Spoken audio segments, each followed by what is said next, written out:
My name is Gary Free. Yes, I am clinical director, strategic clinical director for Plan Care Cancer and Diagnostics. But I'm also a GP, and actually I'm here because I work for the Staying Well service in the south, which any Stafford GPs that are on the call will know is our frailty service for mild to moderate frailty. The reason it's called the Staying Well service and why we don't operate out of health centres is because people with mild to moderate frailty don't recognise themselves as frail, because they think they're all old when they get like that, and they don't think of themselves as old either, and they don't think of themselves as ill. So that's why it's happened as it is. So yes, I'm going to hopefully share Becky's video slide deck. I've got a couple of slides just to illustrate some of the simple general practice type stuff that we do see within the Staying Well service, and some pointers about what is relatively straightforward management of those problems. Cognizant of the fact that as GPs we only get about 10 to 15 minutes, don't we, if we're lucky. So hopefully I can get this to work. Good. Right, now then. It should start automatically. As the title of the presentation suggests, we'll be looking at healthy ageing, what is frailty, how to identify frailty, and the comprehensive geriatric assessment framework. Frailty is a health state of reduced resilience. It's not just old age, and it can improve all. Why this matters: across Staffordshire and Stoke-on-Trent, we've got a growing issue around frailty and multimorbidity. Care is fragmented across organisations and services, causing duplication and gaps. The opportunity to support people in a more proactive, preventative way will mean better outcomes for the patient and their families. Good afternoon, my name's Rebecca Beale. I'm Service Development and Transformation. Frailty is a health state of reduced resilience. It's not just old age, and it can improve or worsen. Across the UK, frailty guidance and literature typically defines frailty as including a reduced physiological reserve across multiple body systems, increased vulnerability to stressors, higher risk of adverse outcomes such as falls, hospitalisation, disability and death, and a disproportionate deterioration after minor illness or injury. Important points in UK policy include the recognition of frailty as a long-term condition, recommending robust identification, intervention and management. In England, GPs routinely identify frailty, often using the Electronic Frailty Index, or EFI, in adults aged 65 years and over to guide care planning. So frailty is not an inevitable consequence of ageing. Ageing alone is not the main cause of problems until very later on in life. In fact, some people can remain fit and healthy well into their 80s. Factors that influence ageing include loss of fitness, disease and social issues. These are the factors that drive decline. However, if you maintain your physical and mental well-being throughout your life, you will stay fit for longer. To illustrate, I've adapted some of the information used by Sir Muir Gray, who leads on healthy ageing nationally. He encourages people to re-examine the way we look at the process of ageing. He suggests there are two phases in life: a phase of growth and development, a turning point, and from then on in, it's downhill. When we hit that turning point, and unless we have remained fit and healthy and built up a reserve, we start to experience a loss of resilience. Some people faster than others. This means that when a challenge comes, the effect is greater and the recovery slower and less complete. A change may be a trip or a stumble or a life event. It's like having a deposit account which you can draw from, but unless you've looked after that deposit account and built up a reserve, you'll soon hit the line. This is an alternative representation of how an insult, say an injury or an illness, impacts on an individual. The first line is a fit, and still developing 20-year-old. The other, an 80-year-old who is less active, may have health issues. The effect is that the 20-year-old is less affected by the insult and bounces back quickly. They are more resilient. The 80-year-old, however, potentially with frailty, experiences the same insult to a greater degree. Recovery takes longer and may not return them to their pre-insult fitness reserve or their baseline. The key point here is that science research has not yet found a way to slow the normal biological process of aging, but that most of the problems we face until our later lives, into our late 80s and 90s, are not caused by age necessarily, but by other factors such as loss of fitness, disease, social pressures, and these also include things like ageism, all of which can influence together. Disease may accelerate rate of decline. So, for example, a heart attack damages the muscle of the heart. The fitness gap gets wider. The result, things go downhill faster. So the three factors to bear in mind is that loss of fitness, impact of disease, and social factors.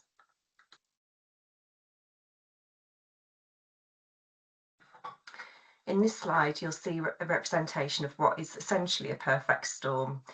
It represents the impact of things such as ageing, loss of fitness, and by that we mean that physical, cognitive, and emotional fitness, the impact of disease, and social factors such as ageism, housing, deprivation, isolation. All these things contribute to frailty. So Samuel Gray advocates the live longer, better approach. It's about healthy aging, building resilience across that physical, cognitive, and emotional elements, addressing things such as social isolation and environmental barriers. So it's about understanding aging, regaining fitness or maintaining fitness around physical, cognitive, and emotional, preventing and tackling disease. So the earlier that you act, the less likely you are to be impacted, and things such as having a positive mental attitude and taking action, which can support around that healthy aging approach. So next we'll be moving on to look at frailty identification. The tools I'll be discussing are the Electronic Frailty Index, which you'll be familiar with through your GP systems, and the Rockwood Clinical Frailty Scale, sometimes referred to as just the Rockwood or sometimes just referred to as the Clinical Frailty Scale or the CFS. Why it's important to identify frailty. It means people can get the right support at the right time, received a personalised holistic assessment and management, and it supports to predict clinical outcomes. The impact of this means early intervention, means improved outcomes, care guided by what matters to me principles, care closer to home, reduced and unplanned admissions and activity, and it improves quality of life. Introduction of the Electronic Frailty Index facilitated systematic identification of frailty in primary care and is an example of a deficit accumulation approach which routinely collects data to stratify frailty level for patients over the age of 65. It was introduced into primary care in England via contractual obligations in 2017-2018 contracts. It was intended to support healthcare professionals to tailor interventions. However, EFI is dependent on accuracy, quality, and completeness of data, which can be variable. EFI is heavily weighted towards physical health at the cost of factors such as psychological, social, and wider determinants.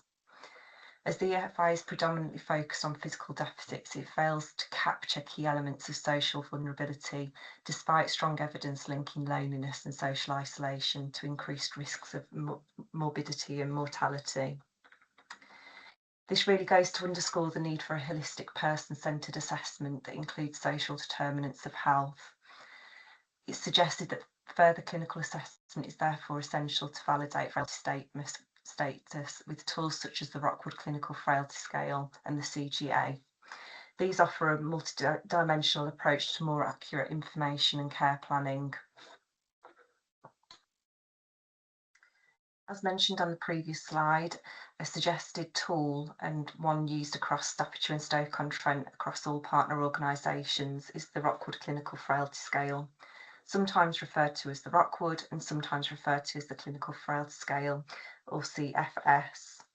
The Clinical Frailty Scale goes through a 9-point scoring system ranging from very fit through to terminally ill. It's a validated tool for use with people over the age of 65, and you'll see here there's a QR code that will take you through to a visual representation of the scale. I've also added a link here to some training which is really useful for healthcare professionals, and it also provides a tiered training, so if you have got social prescribers or specialists, there's something for everybody through that training. So some more information about the Rockwood Clinical Frailty Scale, some hints and tips, if you will, in critical case scenarios. So, for example, if somebody is in a crisis or they've deteriorated, for example, this is quite often the case when somebody goes into hospital or is seen by paramedics. You need to establish the person's baseline level of functioning from 2 weeks prior. You can do this by asking the person themselves if they're able to contribute, or the people that know them, that could be a carer or a family member. If an individual is scoring moderately or severely frail, the gold standard care would be then to move on to complete a comprehensive geriatric assessment, personalised care and support planning. If they're scoring 7 or above, you really should be considering having a respect conversation with them if that's not already been completed. Obviously, the earlier that you're able to have some of those conversations and do some of that planning, the better. It means that they're not having to think about some of those wants and needs and wishes during an emotional or crisis event. And also considering support from local voluntary or VCSE organisations, which your social prescribers in practice can support with, and that's really for anybody across all levels of frailty. It might be anything from accessing groups all the way over to support with finding will writing services, information about Latin power of attorney, but it just enables somebody to have that support.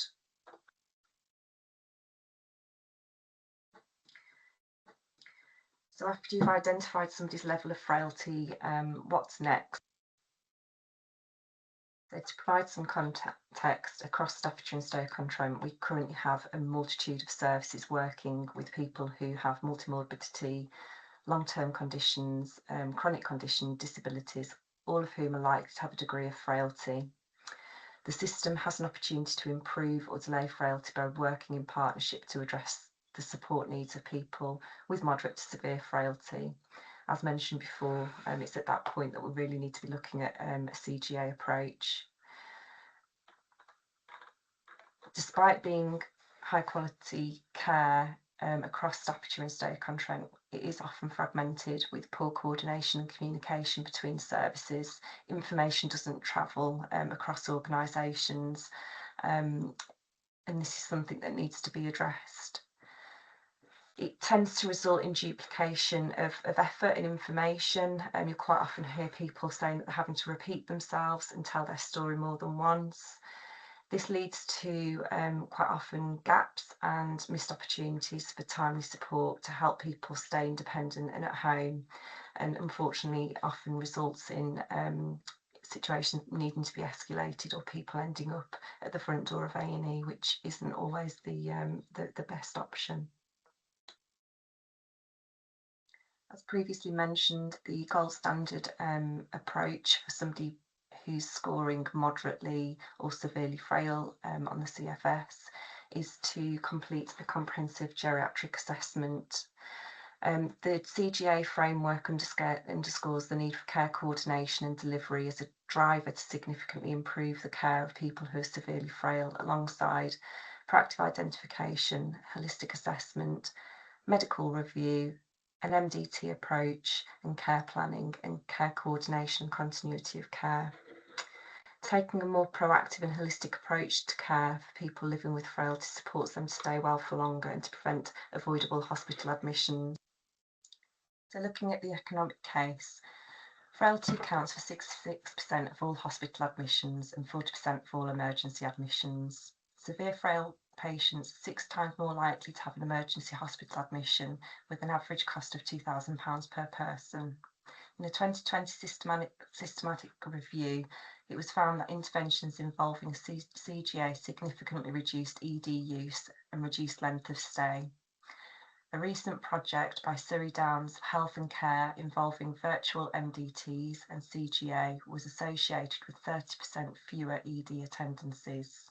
And finally, investing in proactive prevention in relation to frailty, you can expect to see a 30% return on investment for an average ICS. These aren't insignificant findings. So we know that use of CGA aligns to NICE guidelines. It identifies and manages frailty, multimorbidity and age-related decline. It's holistic, it's person-centred, it takes that very multidimensional approach to assessment and care planning, and it supports a collaborative multidisciplinary team approach.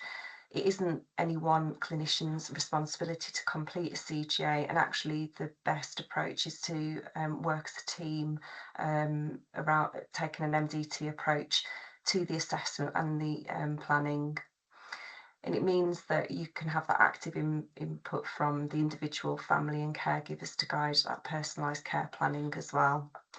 Also to mention, there isn't any expectation that a CGA should be completed all in one go. Quite often it does take multiple visits by different clinicians to really do a complete CGA.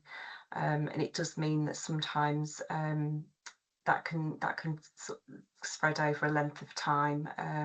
It also is worth saying that it needs to be a proportionate approach. Not everybody will need all elements of a CGA completed. It needs to be personalised to the individual and their needs. So the CGA toolkit, what does it actually include? I like to think of it as a suite or a framework of assessments rather than one single assessment or process. It can be performed anywhere. It can be done in the person's home, in GP surgery, in a special clinic set up for the purpose. It doesn't necessarily need to be a clinical space as well. Or it might be a combination of all of those places depending upon what part of the CGA is being completed and by who. It can be completed over several visits or appointments, like I mentioned before, and the aim of completing it is to develop a coordinated, integrated plan for treatment and long-term support. CGA is designed to be interdisciplinary diagnostic process to determine the medical, psychological and functional capabilities of someone who is frail and old. Initially, a multidimensional holistic assessment of an older person, considering health and well-being, leading to the formulation of a plan to address issues which are of concern to the older person and their family and caregivers. It's really important to get an understanding of what matters to the individual, what's important to them and what their priorities are, and they may be in conflict with our clinical view, but really that's the place to start when we're planning to ensure that we've got engagement and motivation. It's also really important to ensure that any plan is regularly reviewed and reassessed at appropriate intervals. It does require coordination to ensure that the experience is positive for both the patient and their families, and also to make sure that care and support's joined up. As I've previously mentioned, this can be a bit tricky across our existing system, as we do have issues with interoperability of our clinical systems that we use. A CGA can be contributed to by both health and social care teams, as well as voluntary sector and BCSE organisations. It really is about whoever is involved and important to that individual and who supports them. It's really important as well to build that trust with the individual and their family, and sometimes that might not necessarily be through a clinician. It could be through a social prescriber or somebody else who supports them. So when do we need to do a comprehensive geriatric assessment? The literature suggests that when an older person presents to their GP with one or more obvious frailty symptoms, EFI indicating moderate or severe frailty, then this should trigger a CGA. It also suggests that when a GP or community team learns of an incident that implies frailty in an individual, supported by the Rockwood Clinical Frailty Scale, this should trigger a CGA. When an older person has been discharged from hospital after presenting with a frailty syndrome, even if another diagnosis has been offered as the cause. And also for care home residents, as you can assume that most care home residents will have a degree of frailty. I would challenge this slide and add on that we now have the opportunity of using more proactive tools to identify frailty. One of those being a linked data set. I'm sure many of you will have heard of Optum Pathfinder. So I think that even before identifying people because they've triggered perhaps that opportunistic case finding, we can actually identify people and approach them. Obviously, this is currently being worked on across Staffordshire and Stoke on Trent, and there are some issues around using that linked data set to identify cohorts of people with moderate to severe frailty and cohorting them further. And like I said, there is some work happening around how we take that de-identified data and re-identify. It's a little bit of a clunky approach at the moment. It does mean that within primary care they have to consent people, but hopefully we'll be able to move towards a more systematic approach in due course. So the benefits of a CGA approach. First of all, it's valid for use within primary care, community and acute settings. It's very flexible, and like I mentioned before, it's actually a suite of assessments. It's not one single assessment. I think for most patients we're already completing all the different elements of a CGA, but the CGA framework brings that together. I think across our system it would be helpful to have some sort of digital ability to join up those assessments, to pull that key clinical information into one place to develop a CGA. But it is still important to have that communication and that MDT approach when care planning, which at the moment is fragmented across our system. The enhanced benefits of CGA use in primary care and community, rather than waiting for somebody who's in crisis and going into hospital.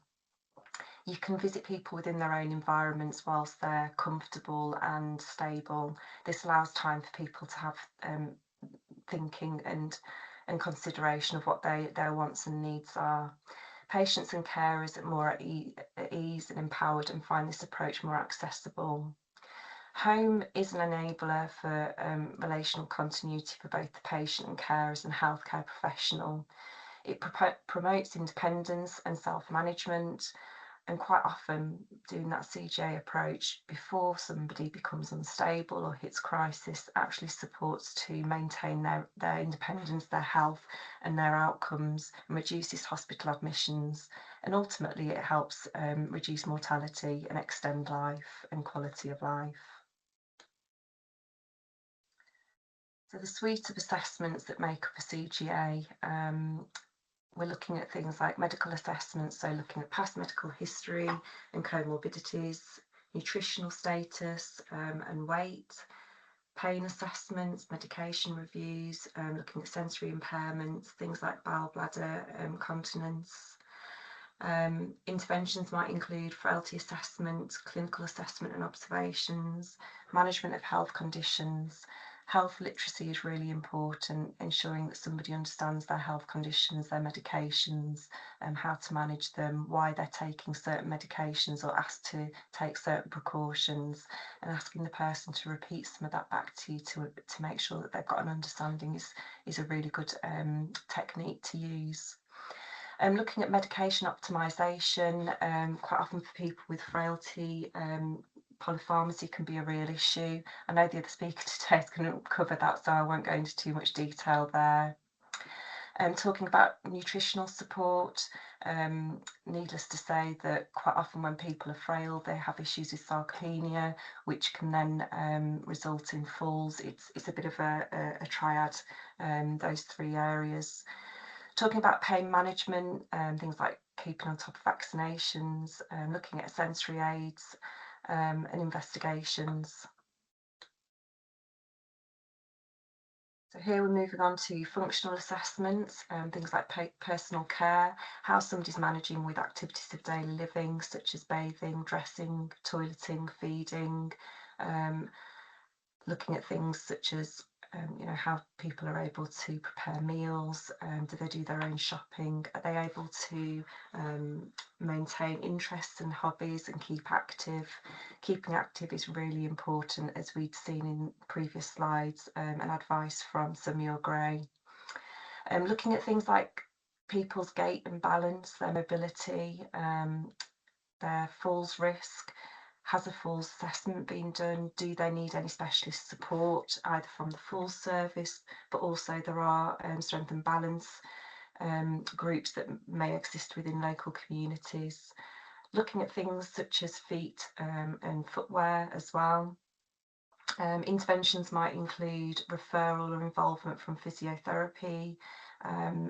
Some of these clinicians might actually be part of that MDT that are doing that holistic joined up assessment. Has an occupational therapist got involvement? Do they need to look at things like activities of daily living, equipment in the home, adaptations, looking at falls management and prevention? Sometimes people may not have already have had a fall, but they're at risk of fall. So what can we do to prevent that from happening? What can we do to prevent that fractured hip and trip into hospital? Obviously, once somebody's in hospital, there's that risk of deconditioning and not returning back to their original baseline. So looking at things like home exercise or rehabilitation, but equally, what's available locally, what's available in people's communities. It might not need to be a clinical approach that individual would benefit from. Again, looking at things like aids, and that can be anything to do with people's physical and functional needs. So CGA also includes looking at that's people's psychological needs. This can include cognitive function, things such as dementia, delirium, and memory testing. Checking on people's well-being, do they have any depression and anxiety? Checking on people's sleep or levels of fatigue. Again, it might be that people are managing in all of these areas, but sometimes giving advice about how to maintain and manage things around sleep hygiene. Again, that preventative approach can be really helpful.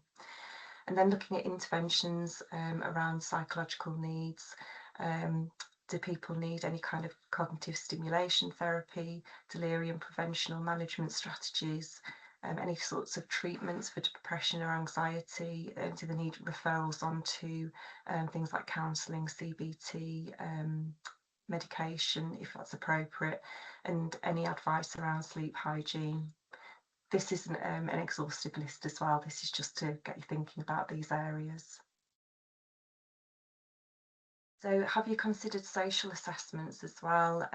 Do you talk to your patients about their living arrangements and social support networks?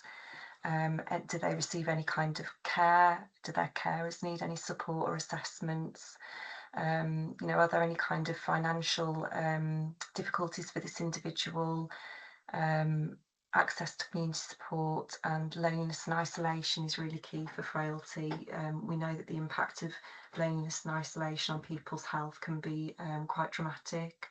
So the sorts of interventions that you might be suggesting, it could be a referral through to adult social care, looking at things like packages of care and home help. Do people need support with Meals on Wheels?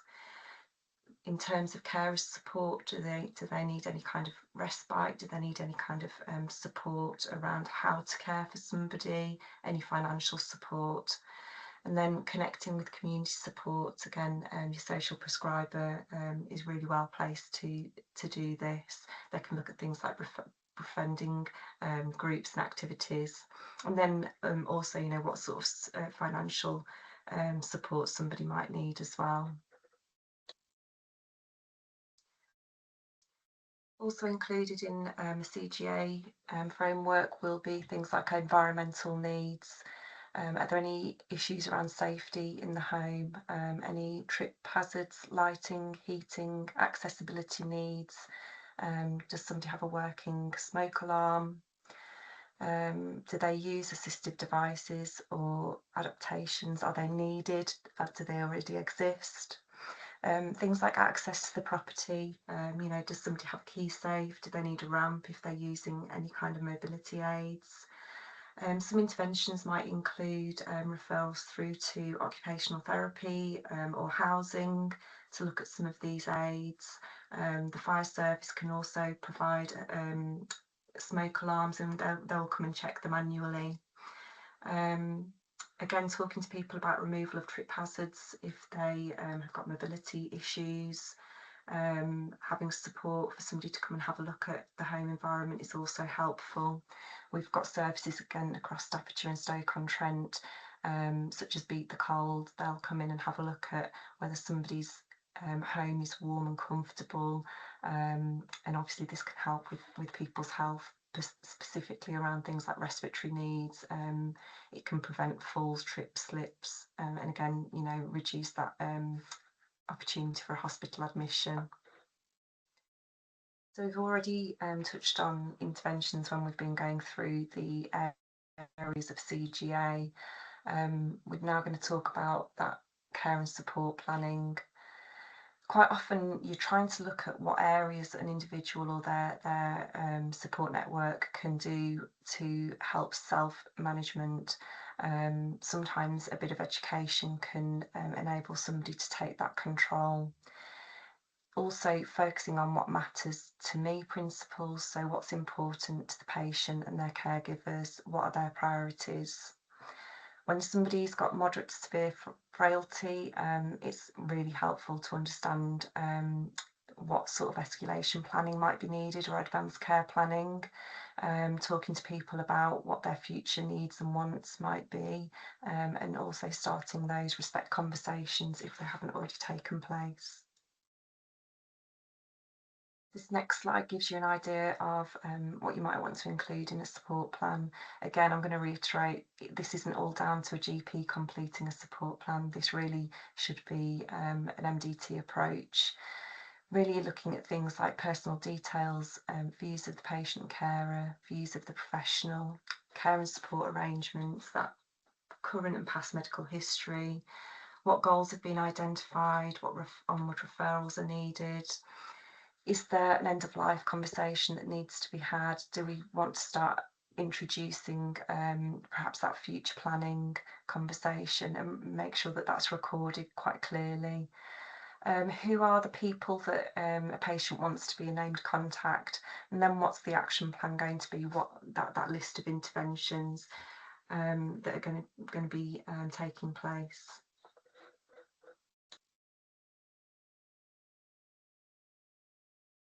I think on this slide I wanted to touch on some of the challenges that we face as a system. There are a range of interpretations of what frailty is and different measures and tools and different language that tends to overlap. Across Staffordshire and Stoke-on-Trent, some of the consistent tools that we use is the electronic frailty index, and like I've mentioned, that does have some limitations. That should then lead you on to completing a Rockwood clinical frailty scale. That's consistently used across Staffordshire and Stoke-on-Trent and partner organisations. And then moving on to that comprehensive geriatric assessment and action planning, they should be what we're really aiming for. Again, with frailty language, there is a stigma, and that's something that we need to be mindful of when we're talking to patients, service users and caregivers. There are a lot of negative connotations attached to frailty language, so being sensitive and mindful of how you're discussing frailty with individuals is really important. Who does what and when? Across our system, there isn't a set or consistent approach to who does what and when. Equally, I think who does what and when is also impacted by workload and competing priorities. So what I've discussed today is really the ideal. This is how we would like to operate if we didn't have all the other pressures that we're working with. But I think that some conversation across system partners and prioritising how we move forward would be really helpful. I think upskilling workforce is really important so that we're able to take this MDT approach and we've got the right skills in the right place at the right time.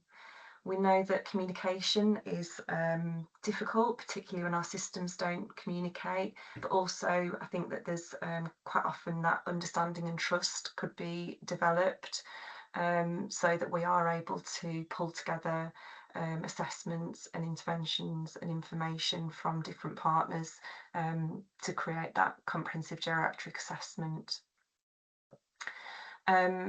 Continuity and coordination of care, we know we work in silos and it's very disjointed. For me, one of the key things that would improve that is to have some sort of system that communicates better and has interoperable functions. So some key takeaways for me is that frailty is not inevitable. Early identification is really important, using first of all electronic frailty index as your first filter and then the clinical frailty scale for that confirmation. CGA is the gold standard and it does improve outcomes and coordination, and there's a lot of research and evidence out there to support that. And it's really important to focus on what matters to me, conversations with patients and promoting independence and self-management as far as possible. These will really encourage people to take a degree of ownership and support with engagement. So to summarise, the use of EFI, Rockwood CFS and CGA offers a robust evidence-based framework that could anchor a neighbourhood approach to proactive person-centred care. At present, across our system, we have a bit of a mixed match approach to supporting and managing people with frailty, particularly in that proactive prevention space. We don't currently have a consistent end-to-end frailty offer. What we do have in South Staffordshire is a service called the Staying Well service, who works with individuals who've got moderate levels of frailty. That allows primary care partners to refer in people who've got moderate levels of frailty for a holistic assessment, intervention and care planning.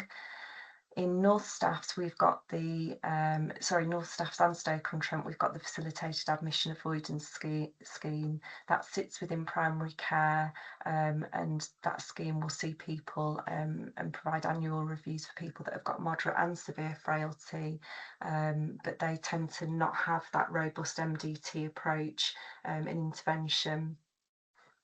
Some pilots that are happening at the moment in South Staffs, the Staying Well service is starting to explore supporting people with more severe frailty, and that offer is a bit of an extension of the current offer, but they'll start to talk to people about advanced care planning, respect, future support, and really sort of try and tie that up as people then start to progress and their health needs change.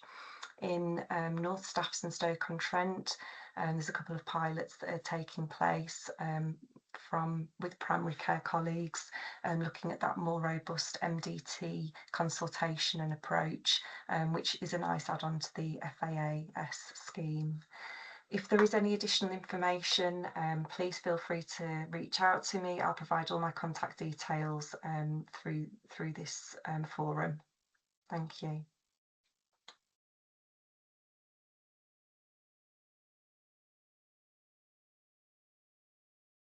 So, are there any questions from anybody about Becky's presentation?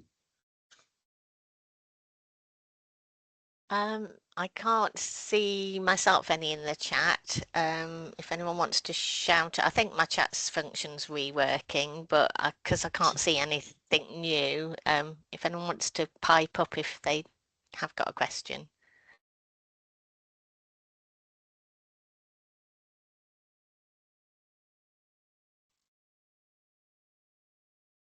Louise or Gary, can you just confirm that I'm not missing anything that's sitting there? No. You're not missing anything. There's nothing in the chat, Donna. All gone to sleep, haven't they? So no, I thought it was really helpful. Again, I was aware of some of the scoring systems, but not all of them.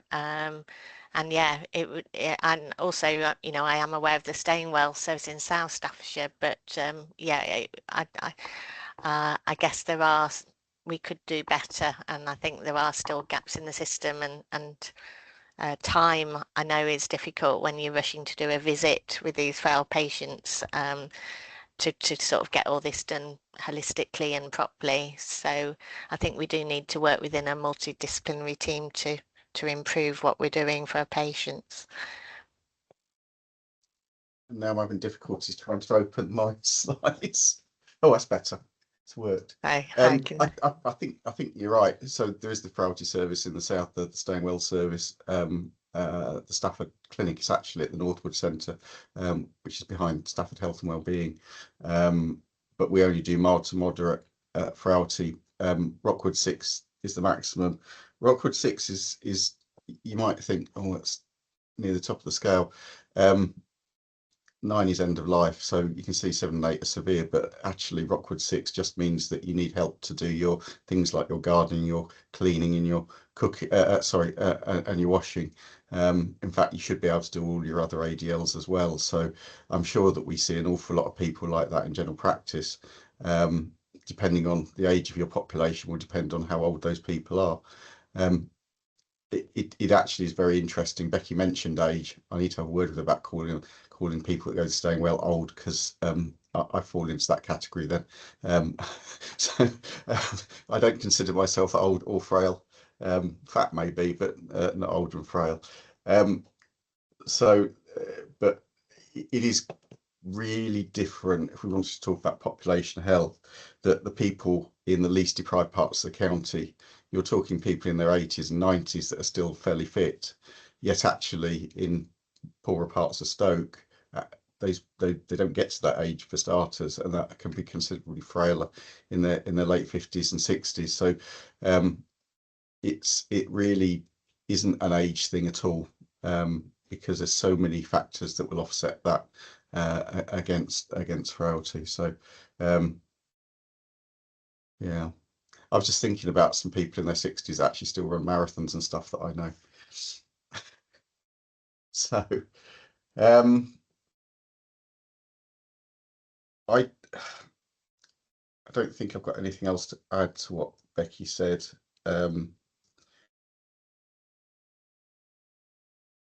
think there is something about the future and what that looks like in terms of delivery. I don't think there's going to be a one size fits all that comes down from us in the ICB. In fact, there won't be, because we'll only be half the size we are now. That'll actually tell people what to do. There's going to have to be lots of cooperation between practices and PCNs and neighbourhood teams. MPFT have already done some work around integrated neighbourhood teams, but until recently we've not had that national framework to say what it should look like. There are lots of good points and bad points about it. One of the problems is actually where's the resource going to come from for people to actually do some of this work. Simultaneously, we are supposed as GPs to see everybody on the day that needs it and provide continuity of care. I've had one GP say, how the hell am I supposed to do all of that? I don't know. So I could waffle on for ages otherwise, but I won't. Right, that's good.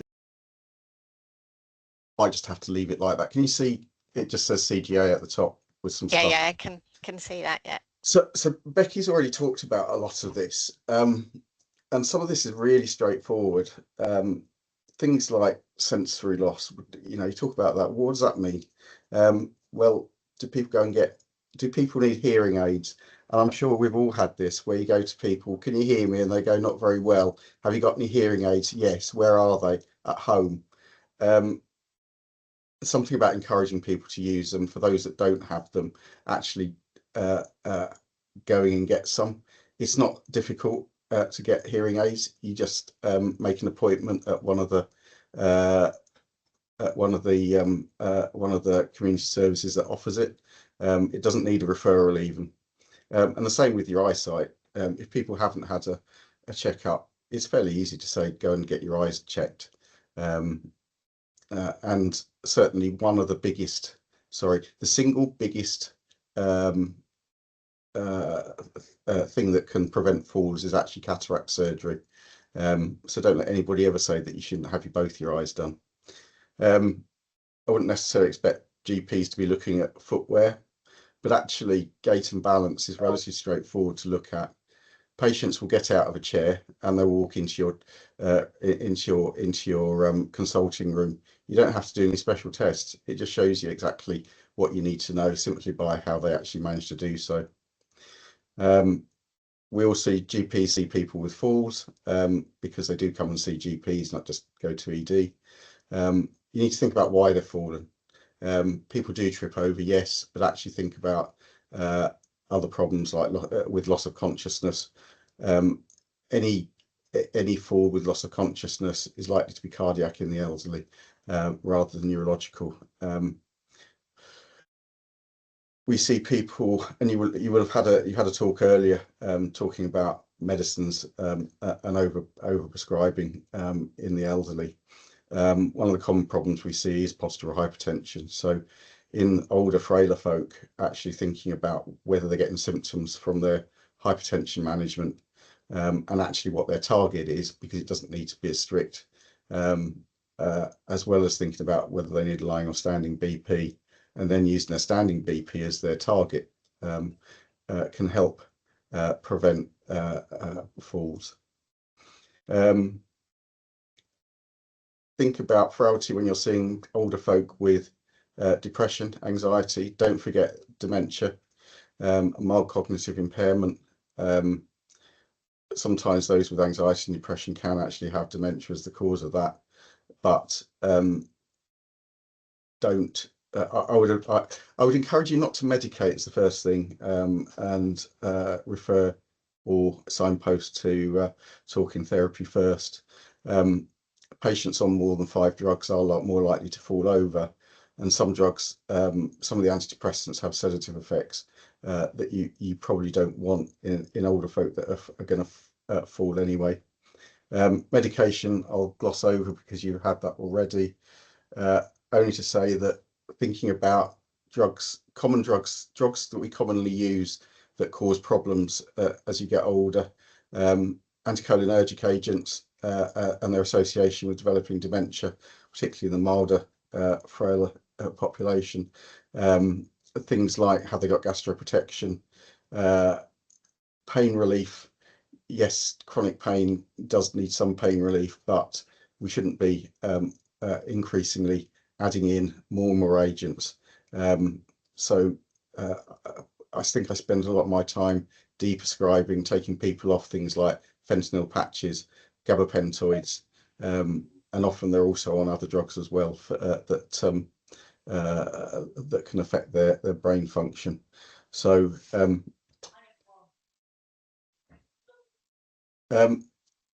encourage people to exercise. This isn't necessarily hard. Ask them if they do any.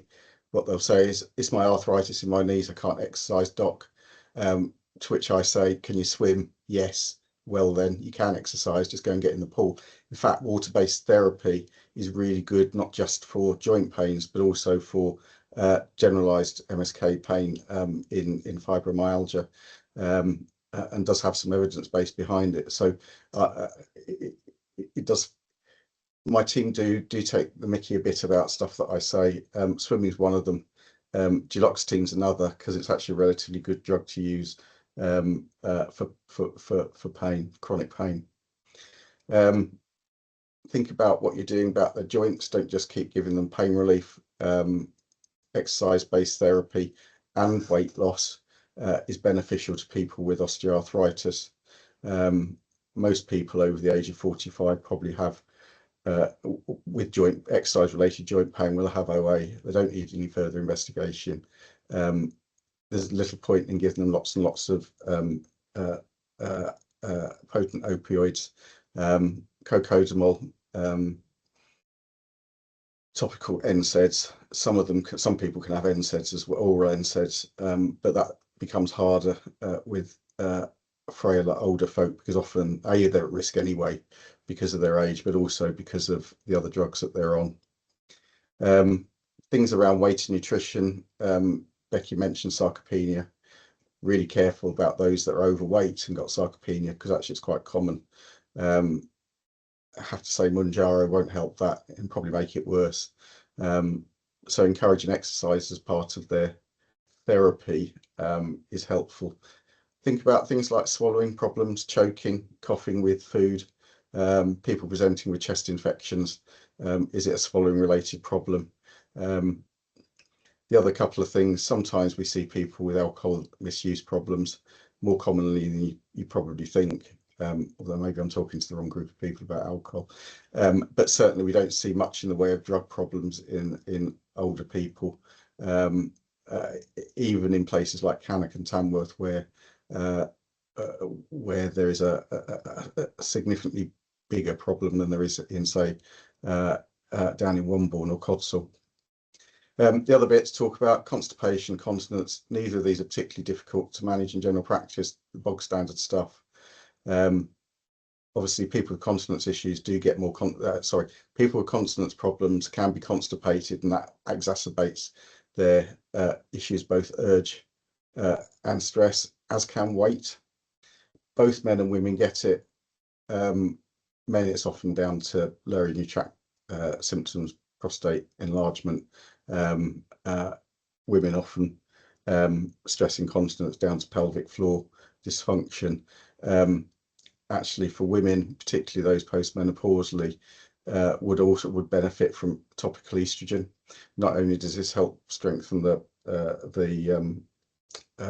pelvic floor, but also prevents urinary tract infections, as well as GU symptoms of the menopause. Think about what type of continence issues they've got. It is really common. If you can sort out some of the stress continence issues, actually, even if they've got urge, they may well be able to make the loo. Functional continence, however, is a common problem. If you think about it, if you're old and need to rush to the loo and you can't rush, there's a bit of a problem there. Avoid antimuscarinics. Use mirabegron if you need drugs for the urge incontinence. And like I say, estrogen pessaries for females plus. Encourage them to do their pelvic floor exercises, which they won't do. But hey, there you go. That's a quick run through of the common stuff that I see in the Staying Well service. I'll stop there. Thank you. So, afternoon, everybody. I'm Faye Price. I'm AHP professional lead in MPFT, and the other half of my role is Falls lead, and that covers beyond AHPs across all professions within the organisation. So I was invited here this afternoon to talk a little bit about Falls and what's going on in our organisation, and also nationally with a focus on the evidence base. You'll be pleased to know my presentation isn't as long as Becky's, I'm sure, but the reason for that is that some of the risk factors and the interventions used for falls prevention do often overlap with frailty. So I didn't want to repeat what you've already heard this afternoon. So I've kept that part of what I would usually present quite short and focused on the things that have perhaps not been mentioned and are more specific to falls prevention in particular. So I'll just attempt to share my slideshow.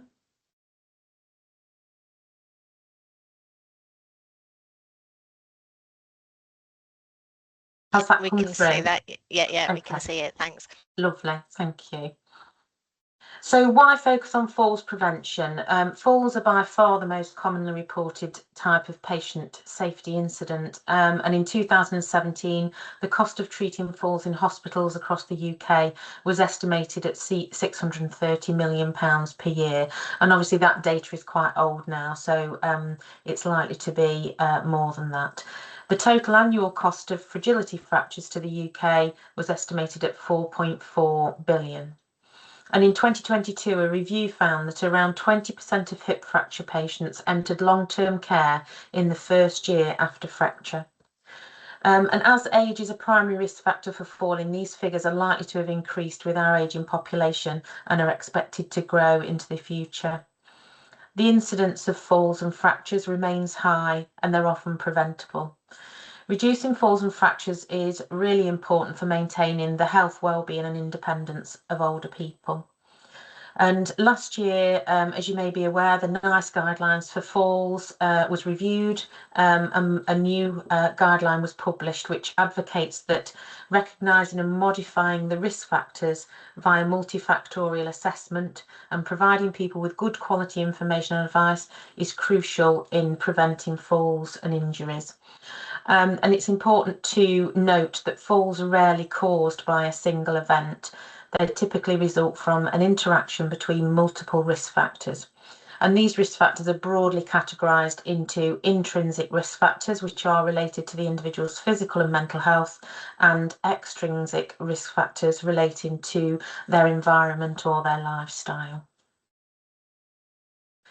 So many of the common risk factors for falls can be reduced, and that's our primary reason to focus on falls prevention. And over the last couple of years within our organisation, we've been doing some focused work alongside the ICB to look at designing and testing an enhanced falls prevention model. And that's where a lot of this sort of information has come from in terms of what is our current best practice telling us around falls prevention. So the key message is that we can all make a difference. So it's about everybody in the system coming together and playing their part. So falls interventions that have shown to have the most impact, there is a really strong evidence base around strength and balance exercises and the impact that that can have on falls prevention. It's regarded as the single most impactful intervention that anyone can receive or be part of in terms of preventing or reducing the risk of falls. And if anybody wants more information around that, I can provide it. We've done all kinds of work around return on investment, which is significant, and so that really does reinforce the message that strength and balance is key in falls prevention. The second element, which is almost equally as important, is environmental risk assessment and modification. So the Cochrane review in 2022, I think it was, clearly showed that the environment is a very important factor in risk, reducing risk of falls. Obviously, the third element, which has already been touched on, is around medical optimisation. So it's important that people have a timely and meaningful medication review, which looks through the lens of falls prevention, timely cognitive assessment, de-prescribing, as Gary mentioned, and also consideration of those falls-inducing drugs, which again Gary mentioned earlier. And also, finally, bone health intervention, and especially in those who fracture. Obviously, there are lots of other interventions, but these are the top four in terms of evidence-based interventions. So when can we make the biggest difference? So the literature suggests that there are a number of times in people's lives where intervention around falls prevention is likely to make the most difference.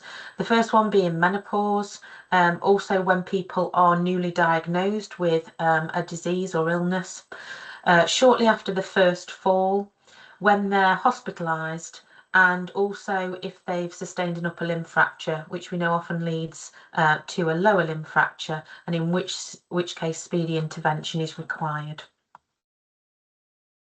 So the biggest piece of literature that's come about in the last few years around falls, probably in the last 10 years actually, has been the World Falls Guidelines, which were published in 2022. And they are exactly as you would guess from the title. They were a collection of experts and academics who came together to look at falls prevention and management, to produce a set of recommendations internationally in terms of best practice around falls prevention. So the key recommendations that came out of those guidelines were firstly opportunistic case finding, so looking for every opportunity to identify people who are at risk of falls and who have fallen, because we know often people won't report falls for various reasons. The second recommendation was around risk stratification, so categorising people into categories of low, intermediate and high risk, and that's very clearly defined, and it recommends for each of those groups what interventions are most likely to have the best impact from an evidence-based point of view. So that tool that they advocate within the guidance is really quite important and useful if it's used in the way it's intended. The next recommendation was around assessment and the importance of robust assessment, but also the widespread nature of assessment, so encouraging not just specialist services in falls prevention to assess looking through the lens of falls prevention, but all services and organisations across a system.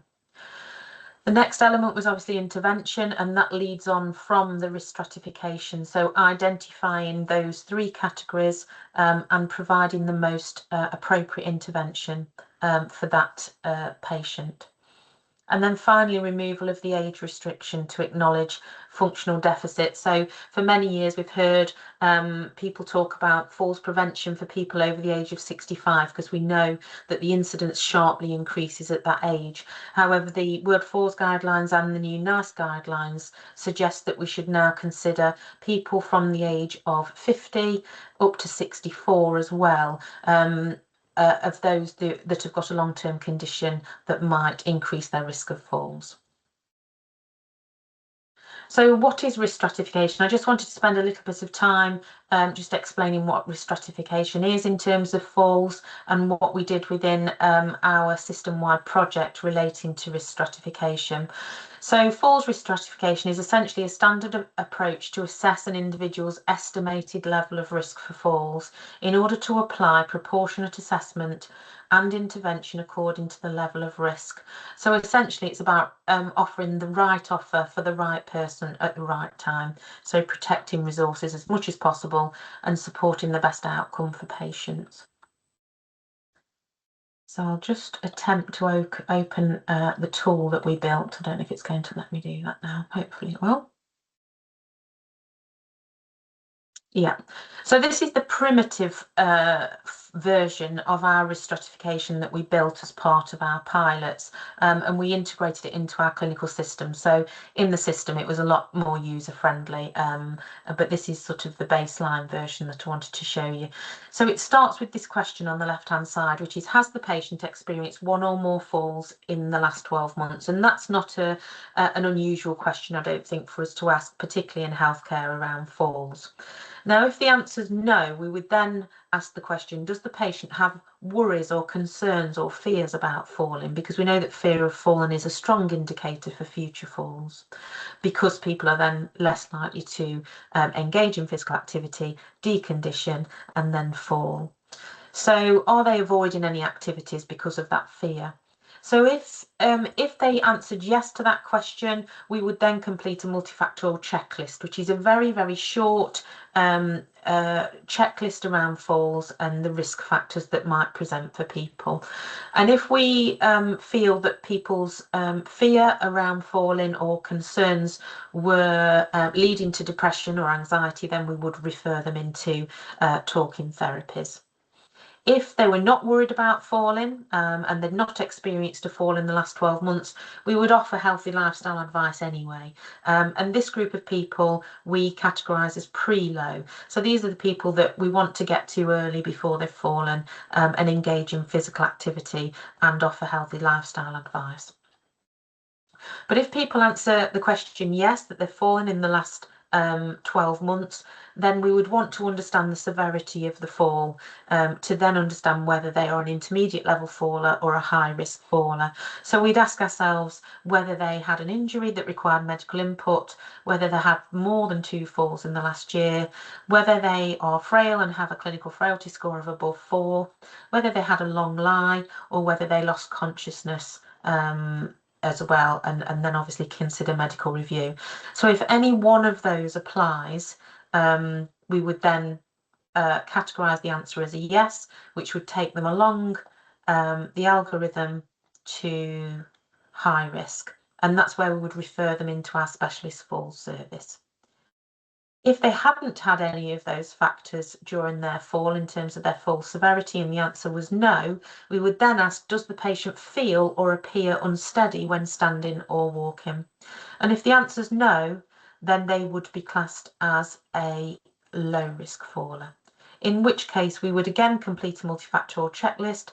We'd advise the patient to consult the GP if their needs changed in the future, and we might encourage them to engage in self-assessment around falls online and share an online self-assessment tool with them, so they can start to learn about, you know, their risk factors for falls and start to modify them through self-management. So if the answer was yes to does the patient feel or appear unsteady when standing or walking, they would be classified as an intermediate level risk. And the key intervention there would be, it says they're referring to the Staying Well service, which is what we did as a temporary measure during the pilot. But in the long term, what we would hope is that we could refer people then into a strength and balance opportunity in their local community that they could sustain over time, so that they could maintain their strength and balance and then hopefully reduce the risk of falls. And obviously at each step of the way, what we're trying to do is prevent the person moving on to the next level of risk each time. So the idea is around risk stratification is that it can be administered or completed by anyone at all. So this tool can be built into any clinical system and in an evidence-based way help you identify whether somebody simply needs information and advice, whether they need a strength and balance class, or whether they need referring into a specialist falls service within our organisation. So just a little bit about prescribing physical activity, because that plays quite a big part, as I said, in terms of the outputs of that risk stratification and when you're working with people who are at risk of falls. So obviously it's important that any prescribed exercise or activity is appropriate for the patient, and to note that frail older people will obviously not be able to participate in all forms of physical activity or opportunities available. So it's really about that quality of conversation about what they're interested in and what they would like to do, but also what they feel they're capable of doing and how they can grade that up over time and be supported to do that. So there's 2 documents I just wanted to draw your attention to really, which I've found particularly useful over the last few years. The first one is the UK Chief Medical Officer's Physical Activity Guidelines, and that gives us a really good idea of what different physical activity opportunities will enable a person to build their strength and balance. So it's quite an evidence-based document that helps us advise people around which sports or activities will actually enable them to build strength and balance. And then the second document, Raising the Bar on Strength and Balance, is a paper that focuses in not just about broader physical activity, but more around the specific evidence base behind strength and balance, and again what activities should be incorporated in a high quality strength and balance class. So one thing I just wanted to mention as well is that up and down the country there are a number of systems who have commissioned consistent and robust evidence-based strength and balance classes, and so some areas are fortunate to be able to refer into those in all areas. In our geographical footprint, we've got a bit of a mixed bag. So in some areas we've got classes and in other areas we don't. And what we did as part of the pilot was map out where there are classes and what physical activity opportunities there are that will help with falls prevention. So if anybody's interested in looking at that mapping to understand what's in your area, I'm more than happy to share that if you get in touch. The other thing I just wanted to mention was Steady on Your Feet, which is our new system-wide one-stop portal for promoting physical activity, reducing the onset of frailty and falls prevention and management. It's, to my understanding, it's not gone live yet. Gary might be able to clarify that better than I can, but I know it's something that's being built at the moment. So it's a locally tailored platform that anyone can access. It's evidence-based and it includes falls risk self-assessment and a care planning tool. So patients can do that themselves. They can be supported by carers or staff to go through that risk assessment, and it essentially gives them a care plan for them to work to modify their own risk factors. It also contains evidence-based strength and balance videos and information about how to mitigate falls risks. It lists local classes and exercise opportunities, but it won't have all of them on there just yet, and I think that will take time to build. But it also collects data in the background regarding which elements of the system are being used and to what degree. So that will obviously help the ICB to shape that portal and improve it over time, hopefully. So in terms of Midlands Partnership Foundation Trust Falls Service, we have 3 falls services spanning across Staffordshire and Stoke-on-Trent. They are specialist MDTs, and their practice is aligned to NICE guidelines. They provide assessment and interventions for patients who are at high risk of falls and those who need specialist interventions. They encourage referral via e-referral portal, and what they have said to me is that they're not receiving as many referrals through this route as they would like. That may be because there isn't a falls specific form that's labelled falls on the system at the moment, but you can refer into the falls service through the form that's titled community rehab team, so CRT. You can use that form to refer in, but they'll soon have their own form called Specialist Falls Service, so look out for that. And then finally, as an organisation, we are working on embedding a falls prevention being everyone's business model, so that those who have a low and intermediate level need in terms of falls can be supported across our services, and that will prevent unnecessary referral into our specialist falls service and enable our wider staff to have the competencies required to support people there and then, rather than handing off to another service unnecessarily. And that's it from me. Thank you. Are there any questions? Many thanks, Faye. That was really really interesting presentation about what's happening locally, and that's it sounds really good news. Thank you. We have got a question about the risk stratification tool that you used and about adding it to, for example, EMIS. Do you know if that's possible? It was actually built into EMIS as part of the pilot as well, because our East team at the time were on EMIS. We're no longer on EMIS, but at the time we were. So yeah, it can be built into any sort of clinical system, and that does make its use much easier. Okay, do you not need to, have you got any other questions regarding that, or is that answered your question there? Yeah, no, that I think there's a thumbs up there. Thank you. Amanda said, do you cover nursing homes? It depends which area. So care homes are, how can I say, they are a sort of, they stand alone in some areas. So for example, in parts of the north, there is a care home service provided by Combined Healthcare. So in our North Falls service, they don't cover care homes. However, in our South and East service, they do. So it's, yeah, not one size fits all, unfortunately, due to sort of the commissioning arrangements.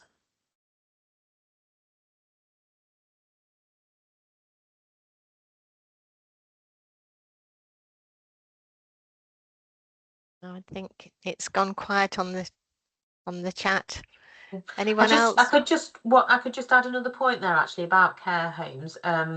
which people may be interested in. There is an evidence-based approach called Action Falls, which is a programme specifically designed for care homes with regards to falls prevention. And it's a train the trainer model where registered staff can be trained to train somebody in a care home. So, for example, a senior care or whoever really who's got an interest in being a falls champion in the home, to then train the staff in that care home. So when the registered member of staff walks away, it's sustainable so that the home can manage that themselves. And that's something we're looking at exploring as well within our system to test out. But it's a really strongly evidence-based model that was created through a collaboration between Nottingham University and Nottingham City Healthcare. And since then, there's been quite a lot of trials, robust trials to evidence the impact, and it's shown to reduce falls in care homes by 43%, which I'm sure you'll agree is really significant. So it's been a really successful programme running for many years. Lots of money's been invested in it, so it's definitely worth having a look at that if people are interested in the the sort of gold standard approach for care homes in relation to falls prevention and management. That sounds really, really good. Is there any way that it can be shared with all care homes just proactively to say this is what you should be doing? Yes, so we shared it on MyDOS probably nearly, I don't know, at least 3 years ago, if not longer. So it's on the MyDOS system for all care providers to access, and we often promote it through different care home networks. And any opportunity I get to promote it, I do. And as I say, also we've bid for some money recently to see if we can appoint a temporary 2-year registered member of staff to test this model out across Staffordshire. There's Amanda's said she's a care home lead for Stafford PCN, and she'd like to have a sort of outside of the meeting chat with you, if that's all right. Definitely. She's left her in the chat is her email address. Okay, yeah, more than happy to have a conversation with anyone who might find it useful. Yeah, thank you. Any other questions for Faye?